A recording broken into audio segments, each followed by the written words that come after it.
Hello everyone, thank you so much for purchasing NotJustColour presets. We are so excited for you to start using them on your own work. So in this video we're going to teach you how to install the presets on either desktop or mobile depending on which pack you've purchased. We're also going to take you through how to get the best out of your edits by showing you how you can tweak some of the sliders to maximize the presets. We also wanted to personally thank you for supporting the Environmental Justice Foundation. 5% of all the profit that NotJustColour makes annually is given back to this NGO, and they're doing very, very important work on the forefront of mitigating climate change and regenerating ecosystems. So thank you so much for caring for the planet and supporting this cause. And lastly, if you haven't already signed up to our mailing list, be sure to sign up and join in the conversation, because we are doing monthly Zoom sessions to give you some insight and feedback on your edits. So be sure to sign up for that, but let's get stuck into the editing.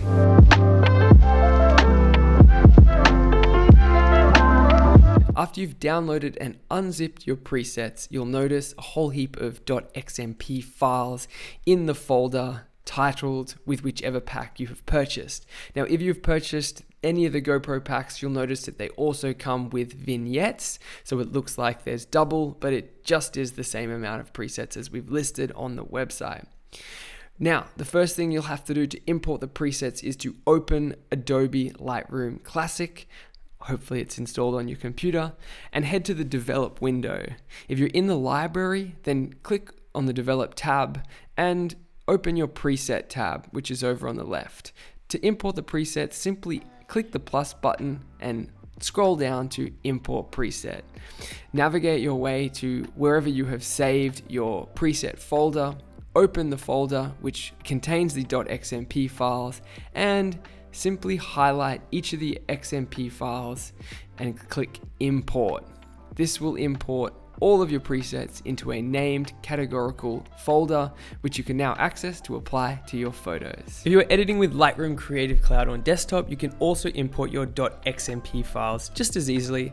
Open up Lightroom Creative Cloud, which is essentially the same version which should be cloud linked to your mobile version, but it's on your desktop.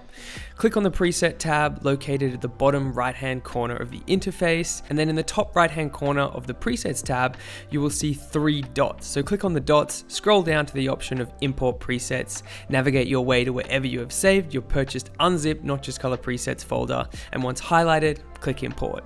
You'll now have access to all of your new NotJustColour presets to begin creating your own reality. We're really looking forward to see what you do with your new NotJustColour presets, so make sure you share your work. Use the hashtag NotJustColour or NotJustColour presets across social media to be discovered. But if you are keen and interested in having your work featured on our Instagram page, you can submit your photos, befores and afters to notjustcolor@gmail.com, or even just upload them to your own and use the hashtags and we will discover it. But until then, enjoy the editing. So we're starting with this raw image. It was taken in Italy, and so that's unedited. And we're going to be using the folk presets today. So wildflower looks really good on this image, but I actually today chose to focus on rustic. I think this is more my vibe. It's kind of folky, and I like the color palette, so we'll just work with this one. The first tool you want to focus on is the exposure tool. So as you can see, it's here and it brightens and darkens your image. It's pretty simple, straightforward. Make sure you tweak that as you put on the preset, because you might discover new colors, or you're bringing the exposure up, or it's too blown out. So bring back the exposure and you'll discover an entirely new photo. So make sure you play around with those. But I think right here we sit pretty good. And then the other tool that I want to mention is down there. It's the Vibrance. And you can treat Vibrance as sort of the equivalent of saturation, but in a subtler fashion, if that makes sense. So saturation is really going to target the hues and the pop of these colors, and Vibrance is going to do the same thing, but in a more subtle way. So if I'm playing around with the Vibrance, I'll bring it down here, you'll see all the colors are going to sort of lose their saturation, their hue. They're not really colors anymore, whereas if I bring it up here, then it really gets pop in. So that's something you can experiment with. The other thing that I really did want to address is the question of skin tone, which can be tricky because everyone obviously has a different skin tone. So different skin tones must be treated in targeted different ways. And today I think I want to use the grassroots presets. Yeah, that looks really good. So grassroots applied.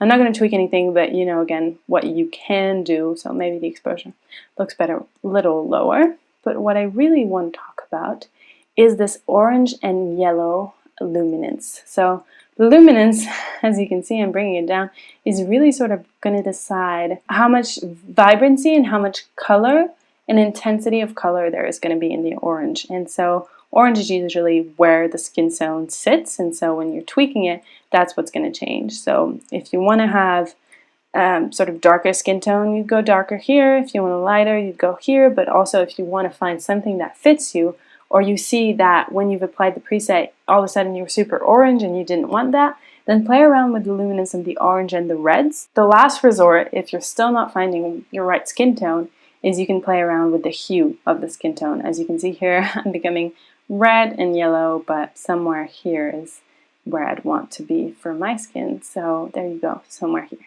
So yeah, that's about it in terms of what you can do with our presets. So feel free to reach out if you have any specific questions. We're super excited to hear from you and see what you make. So thanks for hanging out and listening to this little tutorial.